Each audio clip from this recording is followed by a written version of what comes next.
I would like to introduce Dr. Louisa Moats, and I'm going to do it by telling you a story. 22 years ago, I had questions about reading, and I needed answers. I called Dr. Moats. I told her about my children, and I asked her, what information do our teachers need to be able to teach my children to read? Well, Dr. Moats explained what teachers needed to know in detail. She also explained to me the barriers that teachers faced in teaching reading. Her explanation of the barriers parallel this quote from Dr. Moats' interview that can be found on Children of the Code. It's a .org. She said, I went to get my license as an LD teacher. And in the process of getting that certification, I kept thinking, I'm not learning anything of value here. I came out of Peabody College with a master's degree in learning disabilities and went to work as a teacher and found myself completely befuddled. Although I didn't know enough to know what was missing or what was wrong with what I'd been taught or what I was doing. I just had this terrible feeling that I wasn't really helping these children. I was just told to fix their learning disabilities, but not to teach them to read, or not how to teach them to read. At the end of this 22-year-old conversation, or this conversation from 22 years ago, I told Dr. Moats that I just wanted to capture her and keep her all to myself and just listen. And I was a mom. That's what I wanted. Of course, she said no, explaining that she would be talking to the choir, that if I wanted to change things on behalf of all the other children whose parents were not as resourced as I was, then I needed to become an advocate to help focus on all teachers getting what they need to teach all of our kids to read from preschool into adulthood. And there should be no exceptions, no excuses, because we can do this. And now I have the pleasure to present Dr. Louisa Moats. Thank you so much, Posey. I am so delighted I did make it here. I was going to make it in a wheelchair if I had to, because Posey has been one of my acquaintances and colleagues for many, many years and has talked with me about Alaska and how important it would be to come to Alaska and all that you're trying to accomplish here.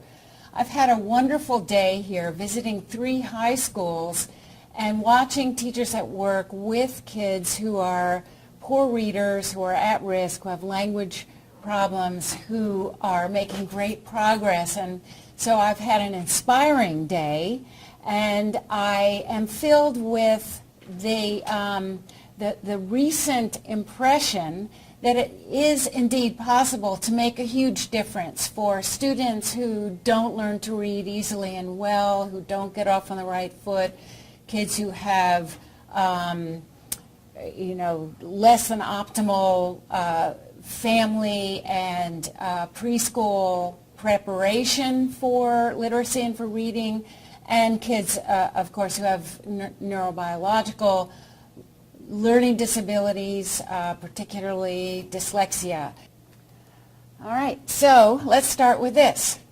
We know from mountains of research, and I have been party to a lot of this research myself over the years, we know that there's a certain kind of instruction, both for kids who are so-called normally developing students and students who have reading difficulties and reading disabilities. We know that there's a certain kind of instruction that is more likely to bring more students to good levels of reading, no matter where they are on the continuum, than the contrast. And I'll talk a little bit later about the contrast. But what we would want to have happen, both in the regular classroom and in any intervention setting, would be instruction that is teacher-led, that is explicit, that is systematic, that's cumulative, that is intensive enough to have kids internalize the skills and be able to apply them so that they can read fluently without laboring over what they read.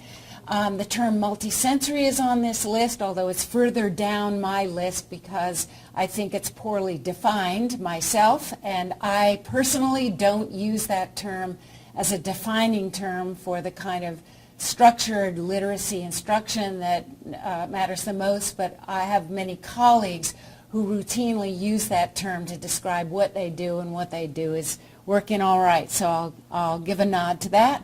And then this instruction has to have an apportionment of instructional time allotted between foundational skills of teaching students the structure of language and the application of those skills to meaningful reading and writing that engages the students in learning about things that they care about and that are part of a larger curriculum that has integrity and purpose and relevance.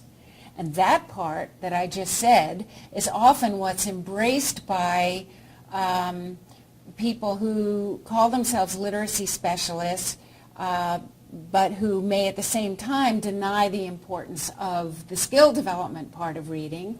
And then we have also another camp, I think, in literacy instruction that is very skilled at teaching the component sub-skills of reading, but never get around to the meaningful reading and writing part and the importance of engaging kids in reading texts that they want to read because they want to know the information or the narrative that's in the text.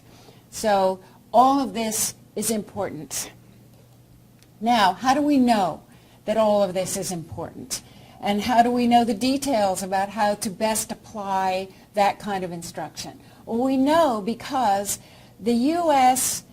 The U.S., through the National Institutes of Health and the Department of Education and the National Science Foundation and other entities, has invested hundreds of millions of dollars in research over about 4 decades to unravel the mysteries of reading and why it is that so many people have difficulty, why it is that some people read well, what it is in the water, what it is in the air, what it is in the classroom, what it is in the genes, what it is in the brain that results in people learning to read.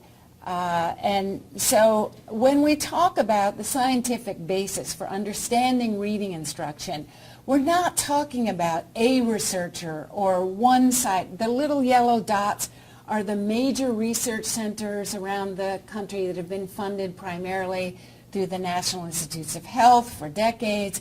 These centers work in partnership with each other and with centers in other countries, Australia, Canada, Saudi Arabia, Finland, you name it. There's a vast international network. So when there are other areas of science like this where there is such a vast network of research and so many consensus papers that have come out of this community and out of this enterprise of reading research that we can really hang our hats on certain statements about what's going to work best. For example, as you all have heard a million times, you got to start early.